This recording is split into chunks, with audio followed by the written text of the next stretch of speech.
like lemon drops high above the chimney top. That's where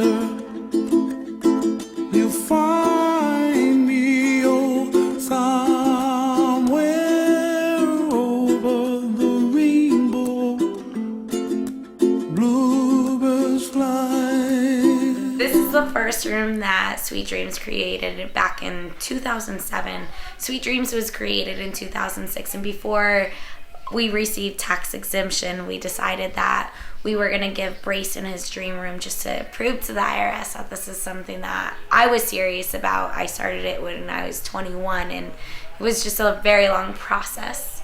And you can see here Braycen being the first room that he's legally blind, so we did a lot of bright blues and bright greens, and even on all the tow trucks and everything like that, we put Braycen's toe, and we personalized his room. His dream was just to have a park room and with a slide bed. And the biggest thing too is that with his family, they told me that he liked to hide out a lot, and he would go and hide into little places. So we created this spot underneath the bed with a TV and a chair. And as he's grown, they took off the curtains, but it had curtains so that he can crawl back into his secret hiding spot. That was something that he really wanted. As mentioned before, Braycen was the very first room that we had ever given a room to, that we had ever created.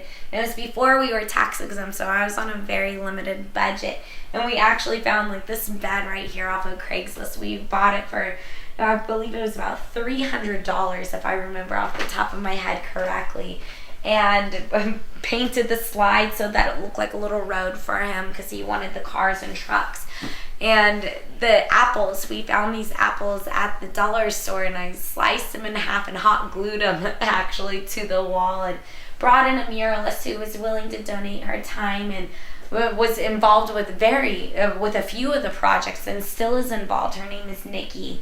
And Daniel, who is now on the board for Sweet Dreams Foundation as the chair and project manager, came in here and donated his time for the very first time in this room, and has been involved with every single room since then.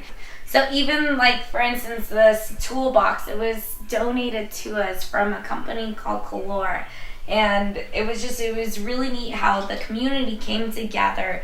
A muralist, a painter, the guy who donated this just to create this space for him, and with such actually little money. I believe this room was done for under $600, just to see the impact that it had on this little boy in his life. And Braycen couldn't communicate. He wasn't ever supposed to be able to speak or communicate, and it's neat because he has actually taught himself sign language by the iPhone. He gets onto YouTube and looks up how to sign, and now has taught himself the ABCs with sign language, and is able to say the words mom. And if he can get 2 more words, then he'll be able to get a surgery that he'll be able to speak a lot more. But yeah, this room has been definitely a blessing for my life.